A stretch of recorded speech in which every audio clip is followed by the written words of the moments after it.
નમસ્કાર દર્શક મિત્રો, જીએસટીવીની વિશેષ રજૂઆત ધ રિયલ ડિબેટમાં આપનું સ્વાગત છે. હું છું દેવાંગ. અમેરિકાના વિઝા માટેનું વેઇટિંગ 3 વર્ષનું થશે. આ વિષય ઉપર આજે આપણે ચર્ચા કરવી છે. ઉલ્લેખનીય છે કે ભારતીયો વિદેશ જવાના શોખીન તો હોય છે, પરંતુ કોરોના કાળે જે પરિસ્થિતિનું નિર્માણ કર્યું હતું અને ત્યારબાદની જે પરિસ્થિતિ થઈ છે એ પરિસ્થિતિ આખી અલગ છે. ભારતીયોને એમાં પણ ખાસ કરીને ગુજરાતીઓ એની પહેલી પસંદ અમેરિકા રહી છે. પણ અમેરિકામાં જવું હોય અને ખાસ કરીને B1 B2 વિઝા લેવા હોય તો લગભગ 3 વર્ષ જેટલો વેઇટિંગ પીરિયડ અત્યારે ચાલી રહ્યો છે. અને એ માટે હાલ તો ઇમિગ્રેશન દ્વારા પણ જણાવવામાં આવી રહ્યું છે કે સફળતાપૂર્વક તેઓ આ વિશે કામગીરી કરી રહ્યા છે.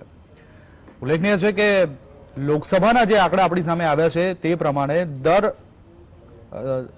વર્ષે લગભગ 1.25 લાખ જેટલા લોકો ભારતીય નાગરિકતા છોડી રહ્યા છે. છેલ્લા 3 વર્ષમાં 3,92,000 લોકોએ ભારતીય નાગરિકતા છોડી છે અને એમાંથી 1,70,000 લોકોએ અમેરિકન નાગરિકત્વ સ્વીકાર્યું છે. એટલે અમેરિકા ભારતીયોની પહેલી પસંદગી રહી છે અને ગુજરાતીઓને તો મોખરે રહી છે. ઉલ્લેખનીય છે કે ભારત દેશમાંથી યુવાધન તો બહાર જઈ રહ્યું છે, પરંતુ સાથે સાથે બુદ્ધિધન પણ બહાર જઈ રહ્યું છે. એટલે આ એક ચિંતાનો વિષય પણ કહી શકાય. પરંતુ સવાલ એ છે કે ભારતમાંથી જે લોકો બહાર જઈ રહ્યા છે, ખાસ કરીને અમેરિકા જઈ રહ્યા છે, તો એની વિઝા માટેની નીતિ અત્યારે હાલ કેવી ચાલી રહી છે, કેટલો વેઇટિંગ પીરિયડ છે, આની પ્રોસેસ શું છે, આ જ વિશે વાત કરવી છે. મારી સાથે સ્ટુડિયોમાં હાજર છે જાણીતા વિઝા કન્સલ્ટન્ટ પિંકલભાઈ શાહ અને ટેકનોલોજીના માધ્યમથી આપણી સાથે જોડાયા છે એમ્બેસેડર ડોક્ટર કેતનભાઈ શુક્લા અને ડોક્ટર જયનારાયણભાઈ વ્યાસ આપણી સાથે જોડાયા છે. વ્યાસજી, શરૂઆત આપનેથી કરીશું કે ભારતીયો અને એમાં ખાસ કરીને જો ગુજરાતીઓની વાત કરવામાં આવે તો એ ફરવાના તો શોખીન હોય છે, વિદેશ જવાના, અને એમાં અમેરિકા જવા માટે આટલા ઉત્સાહી કેમ હોય છે? જી વ્યાસજી. દેવાંગભાઈ, આપને પ્રશ્ન રિપીટ કરવો પડશે કારણ કે બિલકુલ કપાઈને અવાજ આવે છે, સંભળાતો નથી. બિલકુલ, હું કરી દઉં, રિપીટ કરી દઉં મારો સવાલ એ છે કે ભારતીયો અને એમાંય ખાસ કરીને ગુજરાતીઓની પસંદ વિદેશ રહી છે અને એમાંય અમેરિકા, તો અમેરિકા જવા આટલા ઉત્સાહી કેમ? જુઓ, પહેલી વાત તો એ છે કે ગુજરાતીઓને તકો ક્યાં છે એની ગંધ આવે છે. ગુજરાતીઓ માટે વિદેશ જવું એ કોઈ નવી વાત નથી. ઉલટાનું ગુજરાતમાં તો એવી કહેવત પ્રવર્તે છે કે ડાયો દીકરો દેશાવર ભોગવે. પહેલા દેશો હતા જ્યાં ગુજરાતીઓ વિશેષતઃ આકર્ષાતા એ આફ્રિકા, બર્મા જેવા પ્રમાણમાં અત્યારે ઓછા વિકસેલા દેશો છે. પણ ત્યારબાદ ખાસ કરીને 1960 પછીની વાત કરીએ તો એક નવી ફિનોમિના શરૂ થઈ જેને બ્રેન ડ્રેનના નામે ઓળખવામાં આવી. અને આપણા ત્યાં સારામાં સારી સંસ્થાઓમાં ભણેલા ખૂબ જ તેજસ્વી કહી શકાય એવા વિદ્યાર્થીઓ અમેરિકન યુનિવર્સિટીઓમાં અભ્યાસ માટે જવા માંડ્યા. એટલે પહેલો જે લોટ અહીંથી જે માઇગ્રેટ થયો ત્યાં અને ત્યાં યુનિવર્સિટી એજ્યુકેશન લઈને ત્યાંના વેપાર ધંધા કે નોકરીઓમાં જોડાયો, એ આપણા યુવાનોનું ક્રીમ હતું એમ કહીએ તો ચાલે. IIT માંથી પાસ થાય, IISc માં પાસ થાય, એ જે એકદમ તીવ્ર બુદ્ધિમત્તા ધરાવતા અને સારામાં સારી તાલીમ પામેલો જે વર્ગ હતો આ દેશમાં, જે જો આ દેશના વિકાસમાં કામે લાગ્યો હોત તો કદાચ ઘણું સારું થયું હોત, એ ત્યાં ગયો. અને મારી પાસે એક રિપોર્ટ પણ હતો કે યુનાઇટેડ નેશન્સ ના દ્વારા વર્કઆઉટ કરવામાં આવેલો કે આ જે બ્રેન ડ્રેન થઈ એના કારણે ભારતને જે નુકસાન થયું, that is several times more the total foreign aid to India. ભારતને જે વિદેશ સહાય મળી એના કરતા અનેક ગણું વધારે બ્રેન ડ્રેનના કારણે થયેલું નુકસાન હતું. બીજી વાત, આજની જે ચર્ચાનો વિષય છે તે B1 B2 એટલે વિઝિટર વિઝા, મુલાકાતીઓ માટે, એમાં જેમાં ઇન્ટરવ્યુ જરૂરી છે ત્યાં લગભગ 3 વર્ષ જેટલો અત્યારે રાહ જોવાનો સમય છે. એટલે અમેરિકાની જે એમ્બેસેડર છે એમની ઓફિસે તો એવું કહ્યું છે કે વિશ્વમાં જે છે એના લગભગ સરેરાશની સાથે તાલમેલ આ મિલાવે છે અને we hope to clear it as early as possible. પણ નોંધલેસ 3 વર્ષ માણસ રાહ જુએ તો 3 વર્ષની ઉંમરના તો વધે જ છે, પણ એણે ત્યાં કોઈ તકો અથવા તો કોઈ રોકાણ માટેની કોઈ દરખાસ્તો જોવી હોય, કોઈની સાથે મંત્રણા કરવી, તો માની લઈએ આપણે વિડીયો કોલથી થઈ શકે, પણ બાકીની બધી વસ્તુઓ જે એને ત્યાં જઈને સમજવી છે, જોવી છે, એમાં સારો એવો વિલંબ થાય. વિઝિટર વિઝા એટલે કોઈ અમેરિકા ફરવા જાય છે એ, અથવા પોતાના કોઈ અંગત કારણોસર જાય છે, તે માટે પણ આટલી મોટી રાહ જોવી પડે તો કદાચ એ હેતુ જેના માટે તમે વિઝા માંગતા હો તે હેતુ જ માર્યો જાય. પણ આ હકીકત છે.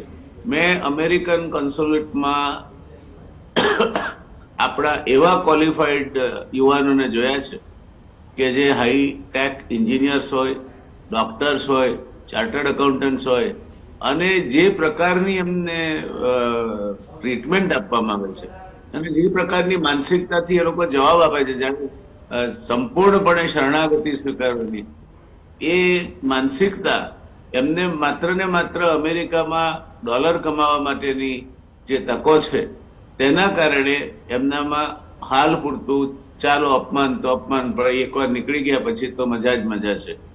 ત્રીજી વસ્તુ એ છે કે અમેરિકા એ એના નાગરિકોને અને ઇવન જે લોકો ઇમિગ્રન્ટ છે, હજુ નાગરિકત્વ નથી મળ્યું પણ ગ્રીન કાર્ડ મળ્યું છે, એવા લોકોને માટે પણ સારી એવી સવલતો ધરાવતો દેશ છે. ત્યાં આંતરમાળખાકીય સવલતોની ગુણવત્તા સારી છે, શિક્ષણની ગુણવત્તા સારી છે. આપણા ત્યાંથી બ્રેન ડ્રેન એટલા માટે થાય છે કે ઇન ધ ફર્સ્ટ ઇન્સ્ટન્સ દુનિયાની ટોપમોસ્ટ યુનિવર્સિટીઝ જે કહેવાય એવી ઢગલાબંધ યુનિવર્સિટીઓ અમેરિકામાં છે. જ્યારે ટોપની 200 યુનિવર્સિટીઓ લઈએ આપણે, તો એ 200 યુનિવર્સિટીમાંથી 150 યુનિવર્સિટીમાં ભારતનું દસાડા દફતરમાં નામ નથી.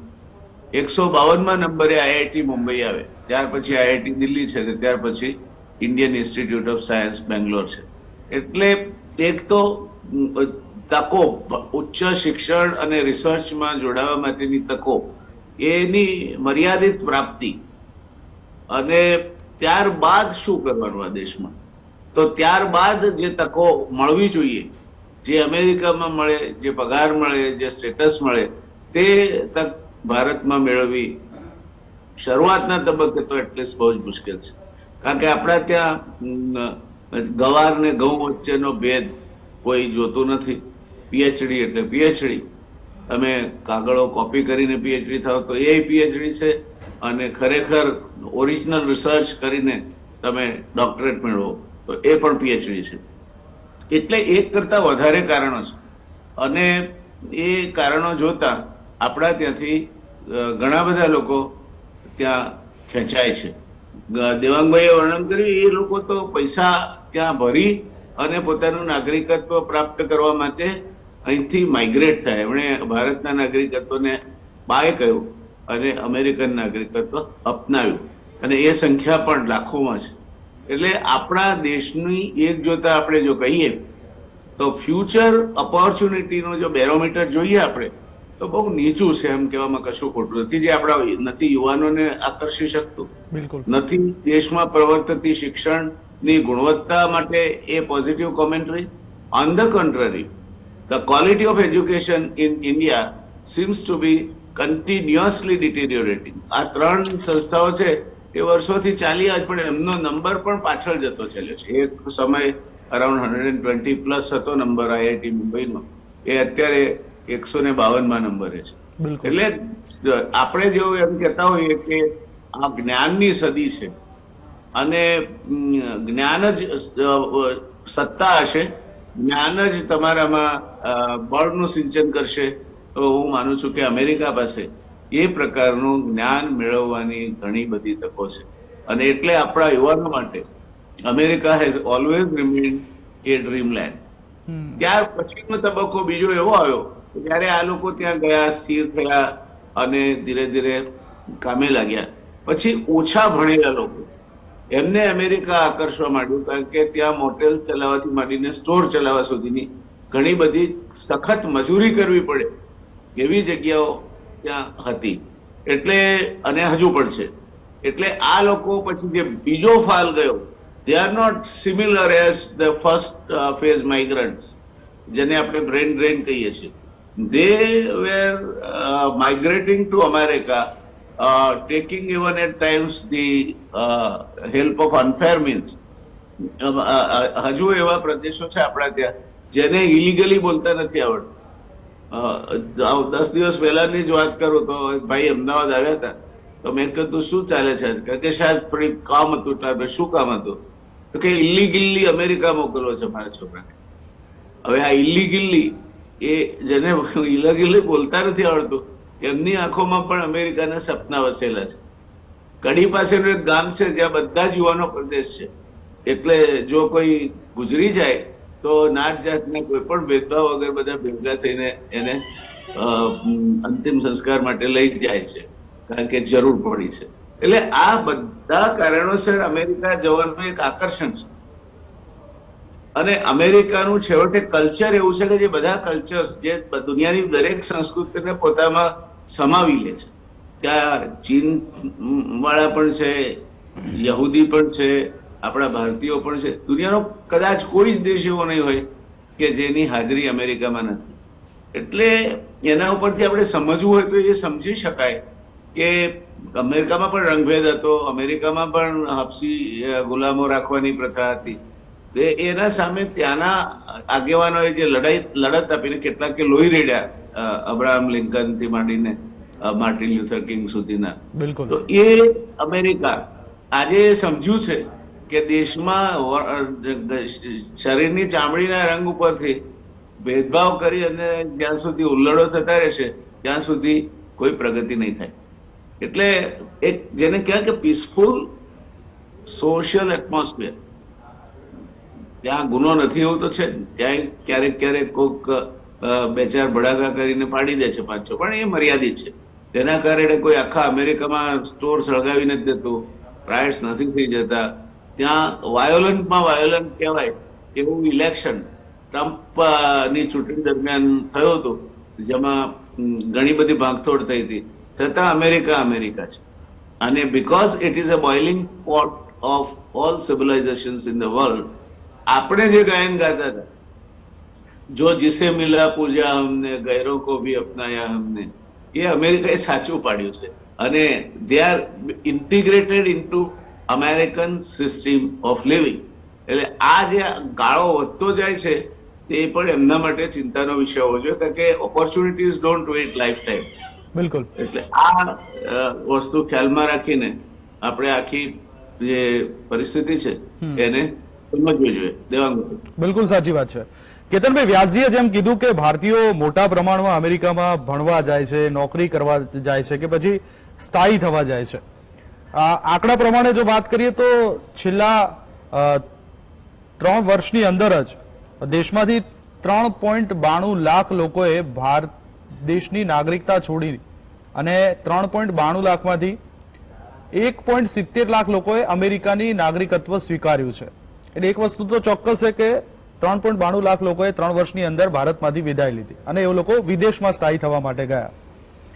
હવે 1,70,000 લોકોએ જે અમેરિકાની નાગરિકત્વ સ્વીકાર્યું, આ પરિસ્થિતિ માટે કયું કારણભૂત ગણો છો આપ પરિબળ?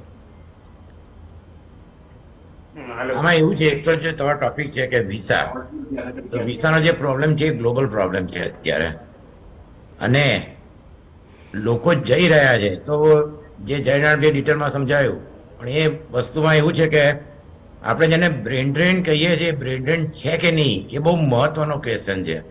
એવું વર્ષોથી કાયમ આપણે જે ડેમોગ્રાફિક ડિવિડન્ડની આપણે વાત કરીએ છીએ. આમાં એક વસ્તુ અગત્યની એ છે કે જે 100 વર્ષ પહેલા ગયા હતા, જે કેન્યા, સુરીનામ ને બધા, તો એ જનરેશનના જે લોકો છે, તો કેન્યામાં 30% જે ઇકોનોમી છે એ ખાલી 1 લાખ ગુજરાતી અને પંજાબી કંટ્રોલ કરે છે. આફ્રિકામાં જે આપણો સ્ટેટ છે એવી રીતે બ્રિટન કે અમેરિકામાં, તો જે લોકો ગયા છે એમની 2nd અને 3rd જનરેશન, એ લોકોનું એજ્યુકેશન ઘણું સારું છે. અને એ લોકો જે હવે આપણે જાય છે, કે જે પહેલાં જયનાણભાઈ કહ્યું કે 40-50 વર્ષ બ્રિટન અમેરિકા ગયા હતા, તો આમાં એક વસ્તુ આપણે સૌથી અગત્યની એ રહેતી હોય છે કે એક માસ્લોનો એક બહુ ક્લિયર કન્સેપ્ટ છે સેલ્ફ એકચ્યુલાઇઝેશન, જે 5 આસ્પેક્ટ છે, તો એક બહુ એનું સારામાં સારું ઉદાહરણ હું બ્રેન ડ્રેનને કહેતો જ નથી, કારણ કે જયનારાયણભાઈ પણ આઈઆઈટીમાં ભણેલા છે, તો જે બીટેક કરેલા હોય છે એમાંથી જયનારાયણભાઈ જોયું છે કે કોઈ એમટેક કરતું જ નથી મોટે ભાગે હજુય આટલા વર્ષો પછી પણ. એનું કારણ શું છે? તો રિસર્ચ, ઇનોવેશન, એની જે ફેસિલિટીઝ છે. તો અમેરિકા બીજા 30 વર્ષ સુધી હું માનું છું કે અમેરિકા વિલ રિમેન નંબર 1 અને એક મેલ્ટિંગ પોઈન્ટ છે. એટલે એમાં જે ઇમિગ્રેશન છે, અમેરિકામાં પ્રોબ્લેમ નથી, તો જયંતભાઈ કહો પણ 6-11 એટલો મોટો પ્રોબ્લેમ હતો કે આખી દુનિયાની બધી ડેમોક્રેસી હલી ગઈ હતી, પણ એ છતાંય એ લોકોની ડેમોક્રેસી ટકી રહી. અને મિડ ટર્મ ઇલેક્શને બતાવ્યું કે લોકો જે અલ્ટ્રા રાઇટ 30-40% છે એને સપોર્ટ કરવા માટે તૈયાર નથી. લેન્ડ ઓફ ઓપોર્ચ્યુનિટી છે, એમાં કોઈ શંકા નથી. ઓબામા ત્યાં પ્રેસિડેન્ટ બની શકે છે, કમલા હેરિસ વાઇસ પ્રેસિડેન્ટ બની શકે છે, જે બતાવે છે કે જો તમારામાં ક્ષમતા હોય તો અમેરિકામાં તમે ગમે તે વસ્તુ હાંસલ કરી શકો. દુનિયાનો અત્યારે સૌથી રિચેસ્ટ મેન એલન મસ્ક છે, એ સાઉથ આફ્રિકાનો છે. હરગોવિંદ ખુરાના એક બહુ મોટું એક્ઝામ્પલ છે, હું કાયમ આપતો છું કે હરગોવિંદ ખુરાનાને ઇન્ડિયામાં 400 રૂપિયાની સાયન્ટિફિક આસિસ્ટન્ટની જોબ નથી મળી, અમેરિકા ગયા, નોબેલ પ્રાઇઝ મળ્યો. એ જે આ એચિવમેન્ટ થઈ, પછી ઇન્દિરા ગાંધી એમને પાછા લાવવાના પ્રયત્નો કર્યા. તો એક સૌથી અગત્યની વસ્તુ એ છે કે કોઈ પણ દેશમાં તમને કેટલી તક મળે છે. એ પછી જે લોકો બહાર જાય છે એને બ્રેન ડ્રેન કહેવા કરતાં આપણે એ કહેવું જોઈએ કે આપણી એક જે કહેવાય કે એસેટ, અત્યારે આપણે તમે જે બીજા ભાગમાં જે કહો છો કે અમેરિકામાં ઇન્ડિયનનું ફ્યુચર શું છે, તો આ જે એચિવમેન્ટ થઈ રહી છે એ એચિવમેન્ટનો આપણને $80 બિલિયન તો જે કહેવાય કે ફોરેન એક્સચેન્જ દર વર્ષે આવે છે, આખી દુનિયામાં સૌથી વધારે આપણી પાસે આવતું હોય છે. અને જે ડોક્ટરો ગયા છે, એન્જિનિયરો ગયા છે, અને એની આપણે બીજા ભાગમાં નહીં તો આપણે આમાં જ, એટલે આપણે વિઝા વિશે પછી વાત કરીશું. તો અમેરિકામાં અત્યારે આપણે જોવા જઈએ તો જે 2.5 મિલિયન છે એમાં 2 લાખ તો ઇન્ડિયન સ્ટુડન્ટ છે. હવે એજ્યુકેશન ફેસિલિટી, તો હું જ્યારે કોલેજમાં તો ત્યારે એક ટાઈમમાં આર્ટિકલ આવ્યો હતો ABC of management, Stanford, Harvard અને ત્રીજો તો આઈઆઈએમ અમદાવાદ. જેએનયુ કે જે પહેલા 200માં હતી, અત્યારે અમેરિકન યુનિવર્સિટી કરતાં ચાઇનાની યુનિવર્સિટી વધારે પહેલા 1000માં છે, કે જે બહુ અગત્યની વસ્તુ છે. એ સિવાય આપણે જોવા જઈએ તો પહેલા 1000માં આપણી જે સારી જે કોલેજો હતી એમાંની મોટાભાગની દેખાતી નથી હવે, જેવી કે સેન્ટ સ્ટીફન્સ છે. તો આમાં એક વસ્તુ એ છે કે આપણું એજ્યુકેશન ઘણું સારું હતું, અને જે ચાંગોદરામાં ભણ્યો હોય કે ગમે ત્યાં ભણ્યા હોય એલડી એન્જિનિયરિંગમાં, એ લોકો અમેરિકા જઈને ખૂબ સારી પ્રગતિ કરી છે. હું વીએસમાં મેં મેડિસિન કર્યું તો સાઉથ આફ્રિકાનો સૌથી સારામાં સારો કાર્ડિયોથોરેસિક સર્જન એ અત્યારે ઇન્ડિયન છે. એવી રીતે અમેરિકામાં, કેનેડામાં, બ્રિટનમાં બધે જે ડૉક્ટર ગયા છે, એન્જિનિયર ગયા છે, એ બધા ટોપમોસ્ટ સ્ટુડન્ટ હતા. એક અગત્યની વસ્તુ યાદ રાખવી છે કે સૌથી ટોપમોસ્ટ અને સ્ટ્રગલિંગ જે કરી શકતા હોય એ લોકોને ઇન્ડિયામાં રહેતા હોય છે. Next they go to America and Britain, then they go to other country. પણ ઇન્ડિયન જે સ્ટુડન્ટ છે they are very hard working, very intelligent, અને જે કહેવાય કે અમેરિકામાં જે ઇન્ડિયનની જે છાપ છે, we are biggest democracy, definitely hour culture is very different. કે બીજા બધા દેશો કે ના જે લોકો જાય છે એના કરતાં Indian are more flexible and they mix up with any culture without any problem. એટલે આ વસ્તુ જરા અત્યારે આમ આપ્સ યુનિવર્સિટી પ્રમાણે વિચિત્ર લાગે, પણ આ એક ફેક્ટ છે. અને એમાં એક બહુ સિમ્પલ ઉદાહરણ આપું કે બાઇડેન જ્યારે માર્ચ 3માં માર્સના જે અભિયાન માટે ગયા, એમણે કહ્યું કે અત્યારે હું પ્રેસિડેન્ટ છું પણ બાકીના 3 ઇન્ડિયન છે. એમાંના એક કમલા હેરિસ વાઇસ પ્રેસિડેન્ટ હતા, સ્વાતિ મોહન પ્રોજેક્ટની હેડ હતી, અને વિનય રેડ્ડી એ બાઇડેનના સ્પીચ રાઇટર છે. એટલે એમણે કહ્યું કે 3 જણ ઇન્ડિયન છે. એટલે આ વસ્તુ બતાવે છે અત્યારે મીડિયન એજમાં અમેરિકામાં 40%, એટલે જે કહેવાય કે 40 વર્ષથી નીચેના વાળા, એમાં 79% તો બેચલર છે ઇન્ડિયન, જે અમેરિકામાં 33% છે. 72% એમ્પ્લોય છે, અને મીડિયન ઇન્કમ ઇન્ડિયનની જ્યુ કરતાં વધારે છે, જે એવરેજ $66,000 હોય. ઇન્ડિયનની એવરેજ ઇન્કમ $1,32,000 છે. સિલિકોન વેલીમાં 70% આઈટીવાળા ઇન્ડિયન છે. અને જે સીયુ આપણે જોઈએ તો મોટા ભાગના જે આઈઆઈટીમાંથી ગયા હતા. બીજી વસ્તુ અમેરિકામાં ખૂબ સારી છે કે જે આઈઆઈટીના એન્જિનિયર બન્યા તેણે આખી જિંદગી, આપણે ઇન્ડિયામાં એકવાર કોઈ એન્જિનિયર બન્યો, ડૉક્ટર બન્યો, તેને બહાર નીકળવું મુશ્કેલ છે, એ બીજી કોઈ ડિસિપ્લિનમાં ના જઈ શકે. પણ રઘુરામ રાજન આઈઆઈટીના હતા, ઇકોનોમિક્સ બન્યા. આઈઆઈએમના ડાયરેક્ટર નંદા હતા, તે લોમાં ગયા. અમેરિકામાં તમારે કોઈ પણ ફિલ્ડમાં તમારે ડાયવર્સિફિકેશન કરો, તમે 30-35 તમને પૂરી તક મળે, સારામાં સારી ઇન્સ્ટિટ્યૂટમાં તમે એજ્યુકેશન લઈ શકો. એટલે જે કહેવાય કે લેન્ડ ઓફ ઓપોર્ચ્યુનિટી. તો જે લોકો જઈ રહ્યા છે એ અમુક તો હવે આપણા અક્ષય કુમાર બી કેનેડાના નાગરિક છે, કેટલા એનઆરઆઈ છે, પણ બાકીના જે લોકો ગયા છે તે એક જે કહેવાય કે અમેરિકામાં એલન મસ્ક જેવો માણસ આટલી યંગ એજમાં દુનિયાનો રિચેસ્ટ મેન બની શકે, એ ઓપોર્ચ્યુનિટી દુનિયામાં કોઈ જગ્યાએ તમને મળે નહીં. બિલકુલ. અને આપણું જે ગુજરાતનું કલ્ચર છે કે આપણે હડપ્પા, આપણી પાસે દુનિયાનું જૂનામાં જૂનું ડોકયાર્ડ વાળું પોર્ટ છે લોથલ, તો એ પોર્ટ 4000 વર્ષ જૂનું છે. એટલે કોઈ પણ આપણે તો જે કહેવાય કે આખું south east Asia Chola empire control કરતું હતું. એટલે ઇન્ડિયાની પ્રજા એ હંમેશા વિદેશ જોડે એમને જે કહેવાય કે એક જાતની એફિનિટી છે, અને જ્યાં સૌથી સારી ઓપોર્ચ્યુનિટી ત્યાં એ ચમકી ઉઠે છે, ઝળકી ઉઠે છે. એ જ આઈઆઈટી વાળા. બિલકુલ સાચી વાત છે, બિલકુલ સાચી વાત છે કેતનભાઈ. કે અને ઇન્ડિયાના બુદ્ધિધન વિશે તો એની કમ્પેરિઝન કરવી મુશ્કેલ છે બીજા કોઈ દેશો સાથે. અને આપણા જે યુવાનો છે એ વિદેશોમાં એટલે જ પ્રિફર કરે છે કે એમનું ફ્યુચર ત્યાં અમને દેખાઈ રહ્યું છે. આપણા દેશની અંદર કદાચ એ ફ્યુચર નથી દેખાઈ રહ્યું. તમે શિક્ષણ ક્ષેત્રે વાત કરો કે રોજગારી ક્ષેત્રે વાત કરો કે રિસર્ચ એન્ડ ડેવલપમેન્ટ સેગમેન્ટ લઈ લો, આ તમામ સેગમેન્ટ એવા છે કે હજુ ક્યાંક આપણા દેશની અંદર એવી ઓપોર્ચ્યુનિટી નથી મળી રહી. એના કારણે આપણા યુવાનો વિદેશને પસંદ કરી રહ્યા છે, અને ખાસ કરીને અમેરિકા એમની પહેલી પસંદ છે. આગળ પણ વાત કરવી છે કે અમેરિકામાં જે આ બેકલોગ, જે આ ભરાવો થઈ ગયો છે વિઝા માટે થઈને, એનું કારણ શું છે અને પરિસ્થિતિ થાળે પડતા હજુ કેટલો સમય લાગશે એ વિશે પણ વાત કરીએ. પિંકલભાઈ આપણી સાથે છે, પરંતુ હાલ સમય થયો છે એક બ્રેકનો. બ્રેક બાદ પિંકલભાઈ સાથે વાત કરીશું. મળીએ એક શોર્ટ બ્રેક બાદ. બ્રેક બાદ ફરી એકવાર આપનું સ્વાગત છે. અને બ્રેક પહેલા જે ચર્ચા થઈ ને ફરી એક વખત દર્શક મિત્રોને કહી દઉં કે અમેરિકા જવા ઈચ્છતા લોકો એટલે કે વિઝા માટે શું 3 વર્ષ રાહ જોવી પડશે એના વિષય ઉપર ચર્ચા ચાલી રહી છે. અને બ્રેક પહેલા વ્યાસજી અને કેતનભાઈએ જે વાત કરી, હવે પિંકલભાઈને પૂછવાનું મન થાય કે પિંકલભાઈ, જે બ્રેક પહેલા ચર્ચા થઈ, જી આપણે જાણ્યું કે ભારતીયો તો આમે વિદેશ જવાના શોખીન હોય છે અને કેમ વિદેશ જાય છે એના કારણો પણ જાણ્યા, અને એમાં ખાસ કરીને અમેરિકા તો પહેલી પસંદ રહેતી હોય છે. પણ કોવિડને કારણે જે વિઝાની પ્રક્રિયા છે એ ક્યાંક ખોરંબે ચડી અમેરિકાને, એના કારણે ક્યાંક બેકલોગમાં ભરાવો થઈ ગયો, નવી અરજીઓ આવી રહી છે એટલે એનો ભાર પણ વધ્યો. એટલે હજુ આ પરિસ્થિતિ થાળે પડતા, કારણ કે જે વેઇટિંગ પીરિયડ અત્યારે ચાલી રહ્યો છે લગભગ 3 વર્ષ સુધીની આસપાસનો, અઢી વર્ષ સુધીનો તો ખરો, 961 દિવસ કે 48 દિવસનો તો ખરો. બિલકુલ. આ થાળે પડતા હજુ કેટલો સમય લાગી શકે? દેવાંગભાઈ, આપને જણાવું કે જે અત્યારે વિઝા ડેટ B1 B2 જે વિઝિટર વિઝાની ડેટ છે એ 2025 ની મળી રહી છે. પણ જે કોરોના કાળ દરમિયાન જે પરિસ્થિતિ સર્જાઈ અને જેના કારણે અમેરિકન કોન્સ્યુલેટનો સ્ટાફ જે અમેરિકા પાછો ગયો છે એ ઇન્ડિયા પાછો આવવા અથવા તો આફ્રિકન કન્ટ્રીઝ અને એશિયન કન્ટ્રીઝમાં પાછો આવવા માટે તૈયાર નથી ડ્યુ ટુ કોવિડ રીઝન્સ. બીજી એક રીઝન એવું છે કે જે એ લોકોનો અત્યારે પ્રયત્ન એવો છે કે જે બેકલોગ છે એને ક્લિયર કરવા માટે એ લોકો અત્યારે ટોટલ 57 વિન્ડોઝ જે આવેલી છે અમેરિકન કોન્સ્યુલેટમાં એમાંથી 56 ચાલુ કરવા જઈ રહ્યા છે.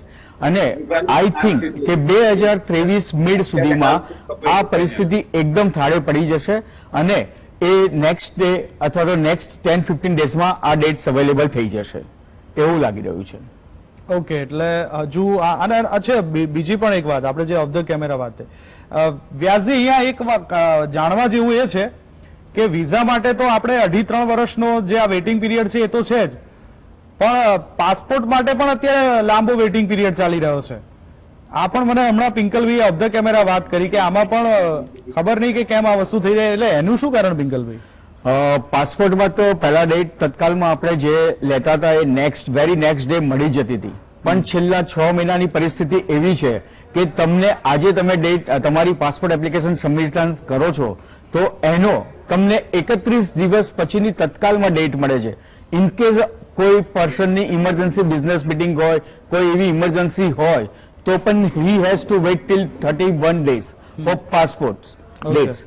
અને why it's happened I don't know, because it is tremendous things for the Indian passport application public માટે. પિંકલભાઈ, આ જે પરિસ્થિતિ તમે કીધું કે હા થાળે પડશે, પણ એને પાછળના આ જે બીજા જેમ કે કેતનભાઈએ કીધું કે એવા કોઈ રીઝન્સ, કોઈ જવાબદાર ઠોસ રીઝન કોઈ ખરા કે બસ એમ જ આ બેકલોગનું કારણ ધરીને આગળ કરી દેવાનું? બેકલોગનું કારણ કોઈ reason back side as per the passport હું વાત કરું એવું કોઈ રીઝન દેખાતું નથી. એમને એમ જ એ લોકો આ રીઝન આગળ ધરી દે છે. અચ્છા, હા આટલો બધો ભરાવો થવાનું કારણ શું તો પછી?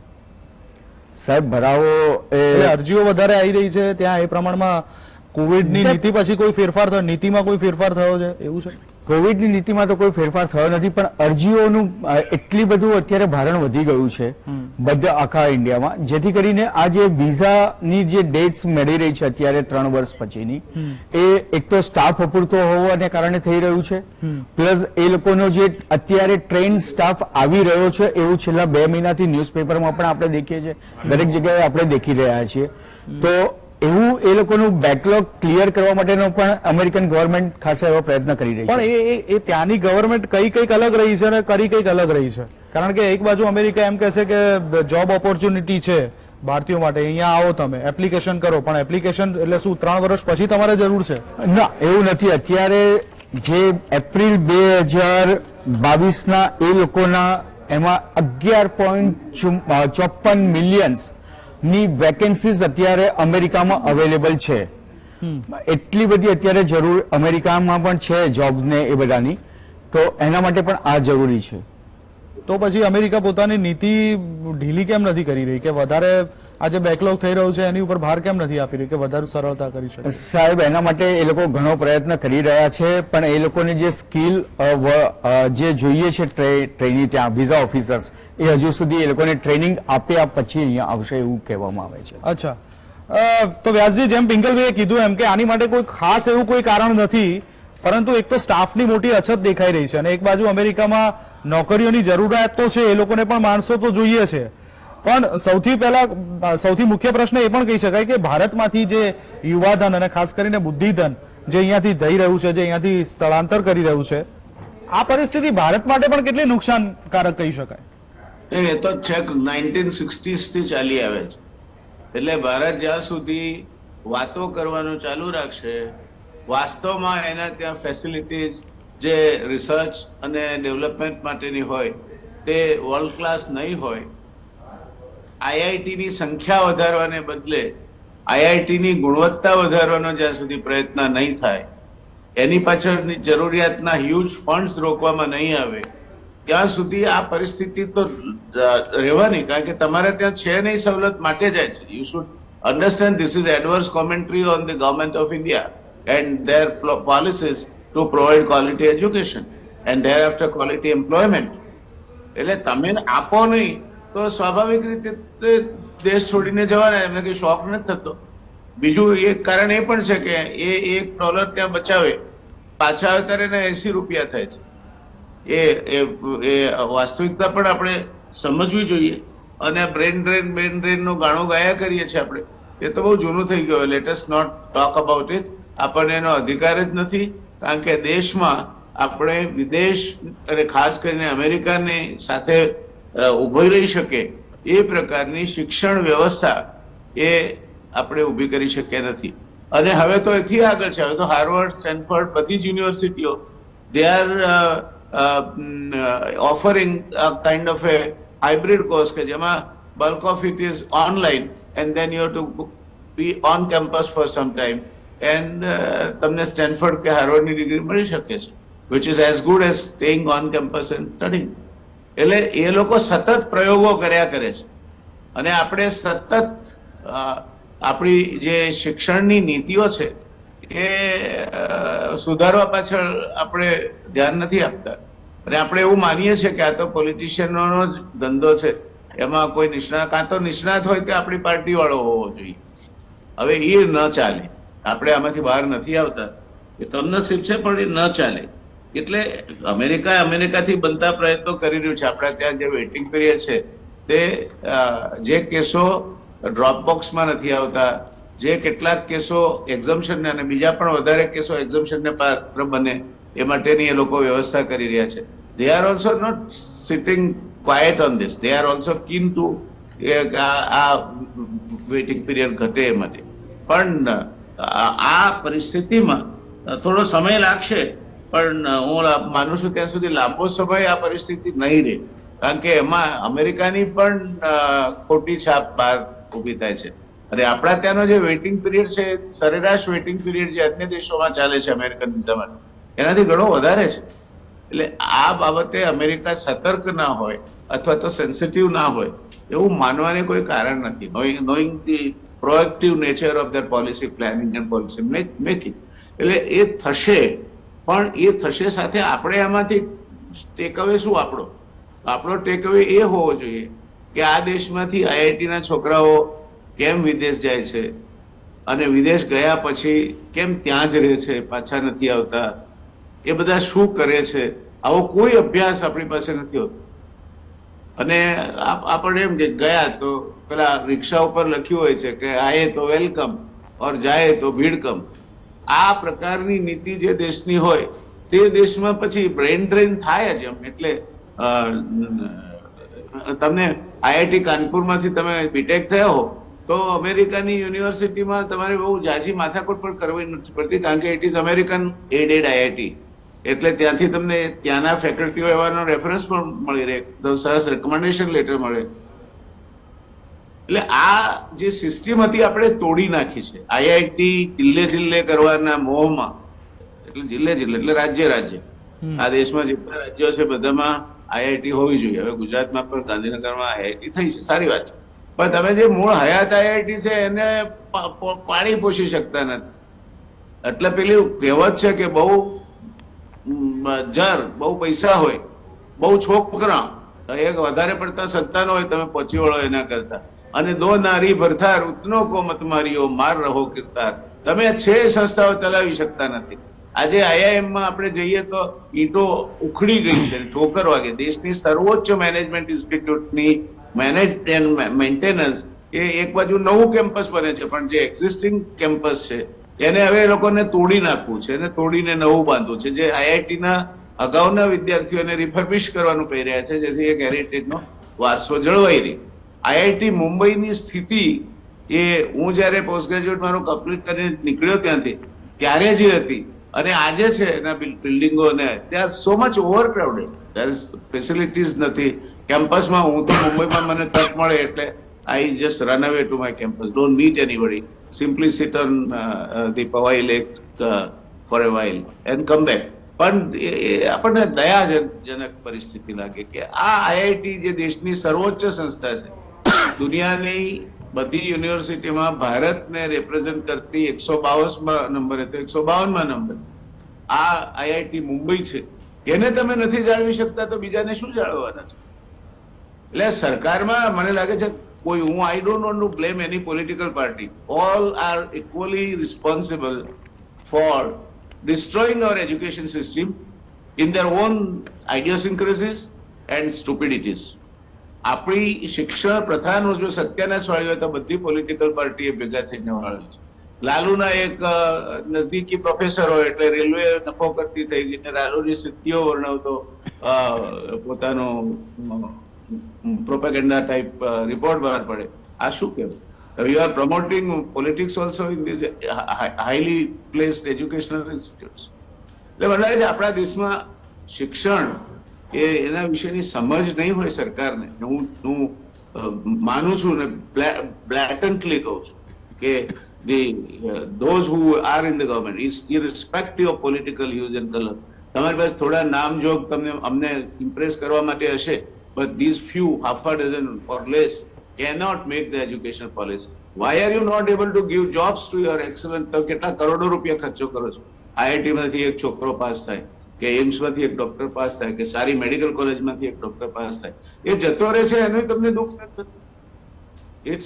It's a loss. અને કેટલો લોસ છે? બધા દેશો આપણને જે સહાય આપે છે એના કરતા પણ અનેક ગણો વધારે આ નુકસાન છે. એટલે માત્ર માનવબળનું નુકસાન નથી, તમે તમારા ઘરના પૈસા ખર્ચી અને પારકા માટે તમે તમારા છોકરાને તૈયાર કરો છો, એમાં એ લોકોને એક તકો પણ દોષ નથી દેતો, કારણ કે અહીંયા તમે નથી અમને રિસર્ચની સવલતો આપી શકતા, નથી જોબ એબ્સોર્પ્શન એ કક્ષાનું મળતું, અહીંયા રહી અને માણસ કરે શું? એટલે there are people who, despite braving all these things, they have sort of made their mark, but all are not like that. So that is why America is a land of promise. બિલકુલ, બહુ સાચું. Now opening up. બિલકુલ. કેતનભાઈ, વ્યાસજીએ જે કીધું કે કરે તો કરે શું અહીંયા, છોકરો અહીંયા ભલે IIT માંથી પાસ થાય પણ એટલી ઓપોર્ચ્યુનિટી જો પછી આપણા દેશમાં ન મળતી હોય તો પછી એ વિદેશ જતો જ રહેવાનો છે. પણ ખાસ કરીને આપ અમેરિકામાં ભારતીયોનું ભવિષ્યને કઈ રીતે જુઓ છો, અને તમને લાગે છે કે આવનારા સમયની અંદર એ જ ભારતીયો અમેરિકાની આર્થિક અને રાજકીય રીતે પણ ત્યાં ક્યાંક યોગદાન આપશે? અમેરિકામાં ભારતીયોનું ભવિષ્ય બહુ સારું છે. મેં પહેલા કહ્યું કે અત્યારે આપણે ઇન્કમમાં, એજ્યુકેશનમાં જૂ કરતા પણ આગળ છીએ. અને પર્ટિક્યુલરલી આપણે CEO, CFO જોઈએ ફોર્બ્સના મોટા ભાગના, તો સત્યા નાદાલ છે, સુંદર પિચઈ છે, અરવિંદ કૃષ્ણા IBMમાં છે, બગા છે, શાંતિનારાયણ એડોબમાં છે, કે નિયોગ પેપ્સીમાં હતા. આપણા કમલા હેરિસ વાઇસ પ્રેસિડેન્ટ છે, તો એવી જ રીતે બીજા 4 કોંગ્રેસમાં બહુ, જેને સમોસા કોકસ કે છે. એટલે ફ્યુચર સારું છે. સ્વિંગ સ્ટેટમાં ઇન્ડિયન વોટ જે મોટા ભાગે ડેમોક્રેટિક પાર્ટી જતા છે, અને ઇન્કમ હાયર છે, એટલે ફ્યુચર તો છે જ. આમાં અત્યારે જે આપણે જોવા જઈએ તો અમેરિકાનું એજિંગ પોપ્યુલેશન છે, લો બર્થ રેટ છે, એટલે ન્યુયોર્ક સિટી જેવા 2030માં 50% પોપ્યુલેશન ઇમિગ્રન્ટ હશે. અને આમાં અત્યારે શું છે કે આખી દુનિયામાં જે કહેવાય કે ડેમોગ્રાફી છે ચેન્જ થઈ રહી છે. એટલે આપણે અમેરિકા જોઈએ પણ સાથે સાથે આપણે એ પણ જોવું જોઈએ કે બીજા ઘણા વિશ્વમાં જે કન્ટ્રી છે કે જ્યાં હવે ભારતીય માટે બહુ મોટી ઓપોર્ચ્યુનિટી ઊભી થશે. અત્યારે પોર્ચુગલ અને સ્પેને સ્પેશિયલ વિઝા આપવાના શરૂ કર્યા છે, અને કેનેડા તો દર વર્ષે 5 લાખ, એટલે 2025 સુધીમાં 2.5 મિલિયન લોકોને લેવાના છે. સ્કિલ લેબર છે, તો ઇન્ડિયન લોકો સ્કિલ છે. જે વિઝાનો પ્રોબ્લેમ છે એ હજુ 1 વર્ષ સુધી રહેશે, કારણ કે જો આપણે એવરેજ જોઈએ તો અત્યારે તુર્કીમાં 400 દિવસ છે, કેન્યામાં કહ્યું છે 2024, પણ એ સાથે સાથે આપણે જોઈએ વિયેટનામમાં ખાલી 8 દિવસ છે, બેંકોકમાં 22 દિવસ છે, અને ચાઇનામાં 2 દિવસ છે, ઢાકામાં 551 છે. એટલે આ જે છે ટેમ્પરરી પ્રોબ્લેમ છે, પણ 1 થી 1.5 વર્ષ રહેશે, કારણ કે 1.5 વર્ષ સુધીના જે બેકલોગ છે, એટલે જે કહેવાય કે તમે 2 વર્ષ સુધી બધું બંધ કરી દો અને પછી જે સડનલી ઓપન કરો તો એની કાસ્કેડિંગ ઇફેક્ટ રહેવાની. એટલે આ જે પ્રોબ્લેમ છે એ તો રહેશે, પણ એ ખાલી ઇન્ડિયા માટે છે એવું નથી, પણ બીજા બધા કન્ટ્રીમાં, ઇવન જે યુરોપના કન્ટ્રી છે ત્યાં વર્ક પરમિટ માટે 6 થી 8 મહિના લાગવા માંડે છે. જર્મનીમાં એક હમણાં જે રિપોર્ટ આવે છે કે $80 બિલિયન એ લોકોને નુકસાન થશે. એટલે દુનિયાની જે પોપ્યુલેશન છે એ ઓછી થઈ રહી છે. એટલે બાકી બધા જ કન્ટ્રીમાં, યુરોપમાં, ઓસ્ટ્રેલિયામાં, ન્યુઝીલેન્ડમાં અને અમેરિકામાં ભારતીયો માટે બહુ સારી તક રહેશે. પણ જે જય નારાયણભાઈએ કહ્યું, એમની તો કોલેજોના ઈંટો ખરી ગઈ છે, મારી તો કોલેજ જ બંધ થઈ ગઈ છે, જે ઇન્ડિયાના પહેલા 10માં હતી VS, અને એ એક કોલેજ કે જેની 3 હોસ્પિટલ, એટલે 100 છોકરા પાસ, 80 છોકરા પાસ થતા હતા, અને 100 પોસ્ટ ગ્રેજ્યુએટની સીટો હતી. એટલે આમાં એક છે કે ચાઇનાએ કર્યું છે, એટલે આપણે પોલિસી મેકરોએ ડિસાઇડ કરવું જોઈએ, નક્કી કરવું જોઈએ. ચાઇના 1 કરોડની સાઇનિંગ અમાઉન્ટ આપીને અમેરિકાથી કેટલાય લોકો જે કહેવાય 3 વર્ષથી જે પાછા બોલાયા, તો અત્યારે ચાઇનાની પહેલા 1000માં 40 કોલેજ અને યુનિવર્સિટી છે. એટલે જે શિક્ષણનું અત્યારે આપણે IIM, IIT, even Saint Xavier, Saint Stephen's કે બધી સારી કોલેજો 30% સ્ટાફની શોર્ટેજ છે. લાઇબ્રેરી, IIM અમદાવાદની લાઇબ્રેરી જયનાભાઈ જોઈ હશે, એર કન્ડિશન 70s બધી જ ચોપડે સાથેની લાઇબ્રેરી. પણ આજે હું ઘણી વાર લેક્ચર લેવા જઉં છું તો ત્યાં તમે જાઓ તો આપણે એ બિલ્ડિંગ તો ઈંટો ભલે ખરાબ થઈ, લુઈ કાનનું બિલ્ડિંગ છે. એટલે આ જેને કહેવાય કે લુઈ કાનના જે અમદાવાદ એવું સિટી છે જેમાં 4, એટલે આ બધી જે શૈક્ષણિક સંસ્થાઓ છે એની ક્વોલિટી સુધારવી હોય તો એક દિવસમાં સુધરશે નહીં. ITI, skill India, make in India, જે જર્મની અને અમેરિકામાં, ત્યાં મેં પહેલાં બી ઘણી વાર કહ્યું છે કે 2 વર્ષ ભણેલા લોકોને 15 વર્ષ સુધી ગ્રેજ્યુએટ કરતાં વધારે પૈસા મળતા હોય છે. એટલે જે ITI છે, બાકી બધા છે, એ લોકોનું જે સ્ટાન્ડર્ડ છે, આપણે સાયન્ટિફિક મેન પાવર દુનિયામાં બીજા નંબરનો છે, આપણા રિસર્ચ પેપર 0.5% છે. એટલે આ બધી વસ્તુઓમાં સારા શિક્ષકો, સારી સુવિધા અને સારી સ્કૂલોથી, એટલે જે કહેવાય કે કિન્ડર ગાર્ડનથી શરૂ કરીને જો વ્યવસ્થિત એજ્યુકેશન પોલિસી કરે, બાકી ઇન્સ્ટિટ્યૂટોમાં સારા જે કહેવાય કે પ્રોફેસરો આવતા હોય. મને યાદ છે કે IIM અમદાવાદના એક પ્રિયદર્શી શુક્લ હતા એ હાર્વર્ડ ને સ્ટેનફોર્ડમાં રિસર્ચ પેપર લખીને મોકલતા હતા અને 7 ગોલ્ડ મેડલ મળતા.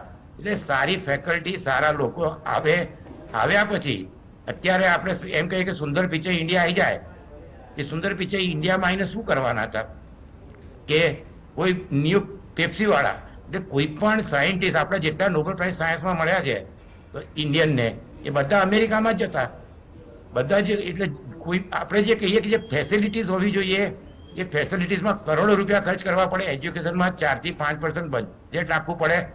એટલે કહેવાય ને કે સાવિદ્યા વિમુક્તિ, education knowledge is the power. અને એ કરવા માટે 4 થી 5 વર્ષ, આપણે ઇકોનોમીની તો વાત કરીએ છીએ પણ એજ્યુકેશન બી આવતા 3 થી 4 વર્ષમાં આપણે, મેં કહ્યું કે ચાઇનાએ 40 કોલેજ બિલકુલ પહેલા જન્મ લાવી. એટલે ભવિષ્ય આપણું ઘણું સારું છે, એમાં કોઈ શંકાને સ્થાન નથી. આપણે સૌથી કહેવાય કે પોલિટિકલી, ઇકોનોમિકલી અને ટેકનિકલી ત્રણેય જગ્યાએ ઇન્ડિયનનું ત્યાં આગળ પ્રભુત્વ છે, સારું માન છે. અને ભારતીયો હંમેશા ઇન્ટેલિજન્ટ રહ્યા છે, ખૂબ જ મહેનત કરતા છે, મેં જોયું છે. એટલે આપણે જે માનતા છે કે અહીંયા બેસી રહે છે એ બેસી છે કારણ કે એમની પાસે ઓપોર્ચ્યુનિટી, અને તમે અહીંયા નોબેલ પ્રાઇઝનું રિસર્ચ કરવું હોય તો એ રાતોરાત ના થઈ શકે. એના માટે સારી લેબોરેટરીઝ હોવી જોઈએ, સારી કોલેજો હોવી જોઈએ. IIM પહેલા 3 હતા, એ 3 આખી દુનિયામાં ફેમસ હતા. IIT 5 હતા, આખી દુનિયામાં ફેમસ હતા. ઈસરો આજના દિવસમાં પણ ઈસરોનું એક સ્પેસમાં નામ છે. આ બધી ઇન્સ્ટિટ્યૂટમાં જે સાયન્ટિસ્ટ ને જે હોય એ બધા એકદમ જે કહેવાય ને કે જે ટોપ ક્લાસ. નાસામાં અત્યારે જે બાઇડેન ગયા તો મોહન હતા, તો એ ઇન્ડિયન છે. 3 ઇન્ડિયન હતા, 3 ઇન્ડિયન હતા. એ જ ઇન્ડિયામાં આપણે એવી ઇન્ડિયનોને માટે એટલી ફેસિલિટી. એટલે આ તો એક પોલિસી અને સારા એવું જે કહેવાય ને 5 વર્ષ માટે એક વિઝન હોવી જોઈએ જે પટે. જેમની પાસે કસ્તુરભાઈ ગયા હતા કે તમે એ કે હું 10 એકર જમીન લઉં છું, એમને કીધું 500 એકર જમીનમાં પૈસા આપો. એ હવે અમદાવાદ ટ્રસ્ટ, બધા દરેક કોલેજનું એક ક્રિકેટ ગ્રાઉન્ડ. હવે તમે ત્યાં જઈને જુઓ તો તમને પછી ખબર પડે કે શું છે. એટલે એજ્યુકેશન VS તો હું જોઉં છું, મને રડવું આવે છે કે એક કોલેજ કે જેની 3 હોસ્પિટલ હોય એ આખા ઇન્ડિયામાં નહીં, આખી દુનિયામાં ક્યાંય નહીં હોય. એક જે એજ્યુકેશન છે બહુ ઇમ્પોર્ટન્ટ છે. અને આ બધી જે આપણી સિદ્ધિ થઈ છે એ છેલ્લા 40 વર્ષની IIM, IIT અને બીજી બધી જ કોલેજ, ઇવન સેન્ટ ઝેવિયર્સ કે MG સાયન્સ કે HL કોમર્સ કે HK કોમર્સનો છોકરો અમેરિકા જાય એ ઝડકી જ ઉઠવાનો છે. પણ હવેના જે આવશે 10 વર્ષના એ હવે ત્યાં જઈને કેટલા ચમકશે એ વસ્તુ છે. કારણ કે આજે અત્યારે છે એ કહેવાય ને કે એ જો કંગુરા ચમક રહ્યા તો ન્યૂ કીટ, હવે ન્યૂ કીટ કેવી એના પર આગળ જતા બધું ચમકશે. ભવિષ્ય ઘણું સારું છે, એમાં કોઈ શંકા નથી. આખી દુનિયામાં NRIs બહુ સારું કરતા હોય છે. અને મેં કહ્યું ને 2nd, 3rd જનરેશન જે NRI બહાર ગયા છે એમના પણ છોકરાઓ મોટી મોટી કંપની ચલાવવાને બદલે એન્જિનિયરિંગ, મેડિસિન ને ટેકનિકલ ભણતા હોય છે. મેં ગુજરાતીઓનું પર્ટિક્યુલરલી અને પંજાબી. એટલે એક બહુ ભવિષ્ય ઇન્ડિયાનું ઘણું ઉજળું છે. પણ ઇન્ડિયનનું ભવિષ્ય એમાં એક મેં હમણાં જયનારાયણભાઈ જોડે વાત કરી હતી. એ લોકોએ ધ્યાન રાખવું જોઈએ કે અત્યારે લે ઓફ શરૂ થઈ ગયા છે અમેરિકામાં, અને H1B વિસાવડાને 60 થી 90 દિવસમાં પાછું આવવું પડશે. 13% વર્કફોર્સ છે, એમાંથી 11,000 એમ્પ્લોય. એટલે એપલ, Amazon, મેટા, ટ્વિટર એ દરેક જણાએ 1/3 ફોર્સ ઓછો કરવાનો શરૂ કર્યો છે. અને એમાં હજારો એજ્યુકેટેડ સ્કિલ ઇમિગ્રન્ટ વર્કર્સ જે ટેક કંપનીમાં છે. આ એક નવો પ્રશ્ન ઊભો થશે. પણ છતાંય 1 કે 1.5 વર્ષમાં બધું સ્ટેબલ થઈ જશે. વિસાનો જે પ્રોબ્લેમ છે એ પ્રોબ્લેમ ખાલી એક જ પ્રોબ્લેમ નથી. એ ઓબામાએ જે રૂલ પાસ કર્યા હતા એને ટ્રમ્પે જે કાઢી નાખ્યા હતા 2017માં, એને બીડેને હજુ ફરી પાછા રીઇસ્યુ નથી કર્યા. એટલે આ જે પરિસ્થિતિ છે ધીરે ધીરે થાળે પડશે, પણ ભવિષ્ય ઉજ્જવળ છે. પણ હવે મેં કાયમ કહું છું ને કે ઉદ્યમેની સિદ્ધાંતિ કાર્યાણી ન ચ અપી મનોરથ થઈ. તો આપણે તો ડિસ્કસ કરીએ જ છે 3 વર્ષથી ઇકોનોમી. હવે એજ્યુકેશન બી ડિસ્કસ કર્યું. આગળ શું થાય છે પોલિસી એના પર બધું ડિપેન્ડ કરે છે. બિલકુલ, બહુ સાચી વાત છે. તો ઉજ્જવળ તો છે જ ભવિષ્ય, પણ એક વસ્તુ છે કે આજની ડિબેટમાં જે ચર્ચા કરી છે એમાં એક વસ્તુનો નિષ્કર્ષ ચોક્કસ આવે છે કે શિક્ષણ નીતિ ઉપર સૌથી વધારે ભાર આપવાની જરૂર છે. કે આજે માણસ ભણી ગણીને બહાર જવાનું શું કરવા પસંદ કરી રહ્યો છે. એક તો શિક્ષણ નીતિ ઉપર સૌથી પહેલા ભાર આપવાની જરૂર છે. અને ખાસ મારે આપને એ પણ પૂછવું છે પિંકલભાઈ કે જે અમેરિકામાં વિઝા આપવાનો જે આ વેઇટિંગ પીરિયડ છે એ ભારત માટે જ કેમ આટલો વધારે છે, બીજા કોઈ દેશો માટે કેમ નહીં? વિઝા આપવાના જે બીજા બધા દેશોમાં દેખીએ તો જે પ્રમાણે સાહેબે કીધું, કેતનભાઈ સાહેબે, કે ઢાકામાં 392 દિવસ છે, પછી બાંગ્લાદેશમાં 475 દિવસ છે, પણ ફક્ત ઇન્ડિયામાં જ આટલો 3 વર્ષનો લાંબો ગાળો અત્યારે છે. તો એના પાછળના રીઝન એવા છે કે જે એમ્બેસેડર 2017 થી 2021 સુધી રહેલા હતા, બરાબર છે, એના પછી જે એપોઇન્ટમેન્ટ કરવામાં આવ્યો છે એ એમ્બેસેડર સાહેબ હજુ આવ્યા નથી. એની જગ્યા ઉપર બીજા એપોઇન્ટમેન્ટ કરવામાં આવે, એક લેડી એપોઇન્ટમેન્ટ જે અત્યારે હાલ કોઈ વર્ક કરી નથી રહ્યા. જે પ્રમાણેની જે ડેટનો જે રેશિયો ઘટાડવાનું કામ જે એ લોકોને કરવું જોઈએ, જે એ લોકોએ અમેરિકાથી ટ્રેની વિઝા ઓફિસર્સને બોલાવવા જોઈએ, એ પણ એમના પાઇપલાઇનમાં છે એવું એમનું કહેવું થાય છે. અને 2023 મિડ સુધીમાં એ લોકો સારી રીતે આને કવરઅપ કરીને as early as possible date આવી જશે એવું એમનું કહેવું છે. અચ્છા, એટલે હજી એકાદ વર્ષ જેટલો સમય લાગશે આ બધું થાળે પડતા? બિલકુલ મને એવું દેખાઈ રહ્યું છે કે હજુ એકાદ વર્ષ જેવું અને થાળે પડતા લાગશે, કારણ કે બેકલોગ પણ એટલો બધો છે. 2 વર્ષ એમ્બેસી બંધ રહી છે, એનું બેકલોગ પ્લસ આપણી નવી એપ્લિકેશનો હરરોજ વધારે ને વધારે થઈ રહી છે. તો એના કારણે આ બેકલોગ ઘટતા એ લોકોને ટ્રેક ઉપર લાવતા હજુ 1 વર્ષ લાગશે. અચ્છા, એક છેલ્લો સવાલ કે અમેરિકા જવા ઈચ્છતા ભારતીયોને આપ શું સલાહ આપશો? અમેરિકા જેવા ભારતીયો માટે તો બહુ એ છે કે અમેરિકા હોય એટલે તમારા ચહેરા ઉપર સ્માઇલ આવી જાય. ફર્સ્ટ ઓફ ઓલ તમે ત્યાં ઓપોર્ચ્યુનિટીઝ વધારે છે, ત્યાં આગળ તમારો ગ્રોથ વધારે છે. એના કારણે દરેક જે બી સ્ટુડન્ટ્સ જઈ રહ્યા છે, અત્યારે સ્ટુડન્ટ્સ મેક્સિમમ યુએસ જઈ રહ્યા છે, બરાબર, તો એ લોકોનું ભવિષ્ય ઉજ્જવળ છે એ ગેરંટી છે.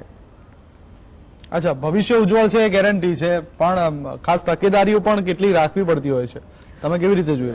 તકેદારી તો 110% રાખવી જ પડે છે, કારણ કે જે સ્ટુડન્ટ્સ ભણી રહ્યા છે એ પછી H1 તરીકે એ લોકો કન્વર્ટ થાય છે, પણ તકેદારીમાં તો યુએસ ઇઝ ગ્રેટ.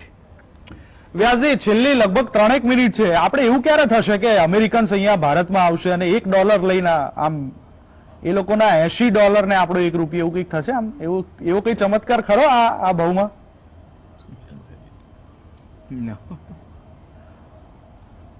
જી વ્યાસજી. ના, મને કઈ સંભળાતું જ નથી, એટલે આઈ એમ લુકિંગ આસ્કાન્સ. હું ફરીથી પૂછું કે પિંકલભાઈએ તો એવું કીધું કે હા અમેરિકા તો જશે એટલે ઉજ્જવળ ભવિષ્ય તો પાક્કું જ છે, સારું જ છે ત્યાં, પણ આપણે એવું વિચારી શકીએ કે ભારતમાં અમેરિકન્સ ક્યારે આવશે? It appears, Devangbai, there is some foreign hand behind it which is obstructing your voice uninterrupted coming to us. મારો અવાજ ત્યાં સુધી કપાઈને જઈ રહ્યો છે. ચલો એક છેલ્લો સવાલ હું દેવાંગભાઈ, જયનારાયણ વ્યાસને મને થોડું સંભળાય છે ને, તકો છે. 2 વસ્તુનું ધ્યાન રાખવું જોઈએ. એક તો કઈ યુનિવર્સિટીમાં જાઓ છો, હવે ખોટી યુનિવર્સિટી ટ્રમ્પે ચલાવી છે, એટલે એક બહુ મોટી મુશ્કેલી છે. અને H1B વિસા પછી એક સૌથી ઇમ્પોર્ટન્ટ વસ્તુ એ છે કે સ્કિલ ટ્રેનિંગ. તો મેં જે હમણાં કહ્યું કે 1,20,000 લોકોને, એટલે જે 2009 થી ત્યાં છે, સારી પોઝિશન પર છે. એક તો મિસ કેલિફોર્નિયા નેટફ્લિક્સની સ્ટાર છે સુરભી ગુપ્તા, તો હવે એ લોકો એના ઇન્ટરવ્યુ આવવાના શરૂ થયા છે. એ લોકોએ આખું નેટવર્ક શરૂ કર્યું છે, એટલે એને નેટ પેન્ડેમિક કહે છે. એટલે જવામાં સ્ટુડન્ટ માટે ઘણું સારું છે, પણ એવું જ નથી કે ત્યાં ગયા. પણ કેતનભાઈ, એ ખબર કેવી રીતે પડે? અહીંયાથી બેઠા બેઠા કેવી રીતે ખબર પડે? યુનિવર્સિટી લિસ્ટ આવતું હોય છે, અને એક તો સૌથી પહેલા જોઈને જ દરેક જણા જવું જોઈએ. બાકી પછી ફાલતુ પેટ્રોલ પંપ પર તમે 10 વર્ષ કામ કરીને મિલિયનર થાવ, પણ એના કરતા પહેલા કાયમ આ તો સૌથી પહેલા ચેક કરી લેવું જોઈએ કે તમે કઈ યુનિવર્સિટીમાં જાઓ છો. એનું લિસ્ટ ગૂગલ પર આરામથી મળી જતું હોય છે. અને લગભગ કેતનભાઈ એ લિસ્ટ લગભગ દર વર્ષે સરકાર પણ બહાર પાડતી હોય છે. યુરોપના કન્ટ્રી, ઓસ્ટ્રેલિયા, કેનેડા, ન્યુઝીલેન્ડ બધે જ એજ્યુકેશનની ઘણી સારી ફેસિલિટી છે, અને બધે જ ફ્યુચર સારું છે. એટલે આપણે ટાઈમ નતો, પણ ફરી ક્યારેક ડિસ્કસ કરીશું કે અત્યારે દરેક કન્ટ્રીમાં એ લોકો સ્પેશિયલ ઇમિગ્રેશન, સ્પેશિયલ વિઝા આપે છે. યુરોપિયન યુનિયનમાં 70% ડોક્ટર 55 વર્ષથી ઉપરની ઉંમરના છે. અત્યારે ફ્રાન્સમાં 20,000 ટીચરની જરૂર છે, બ્રિટનની અંદર 40,000ની. એટલે ગમે તે કન્ટ્રીમાં તમને એડમિશન મળે તો લેવું જોઈએ.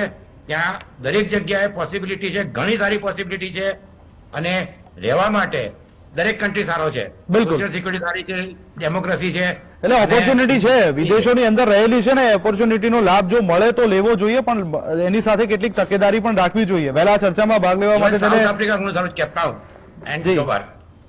કેતનભાઈ ખૂબ આભાર, કારણ કે સમયની મર્યાદા છે, એટલે અહીંયા બિલકુલ સમયની મર્યાદા છે, એટલે કાર્યક્રમને પૂર્ણ વિરામ કરવો પડશે. એટલે કેતનભાઈ, વ્યાસજી અને પિંકલભાઈ, આપ ત્રણેયનો આભાર. દર્શક મિત્રો, ચર્ચામાં અત્યારે બસ આટલું જ. વધુ સમાચાર અને અપડેટ માટે આપ જોતા રહો GS TV. નમસ્કાર.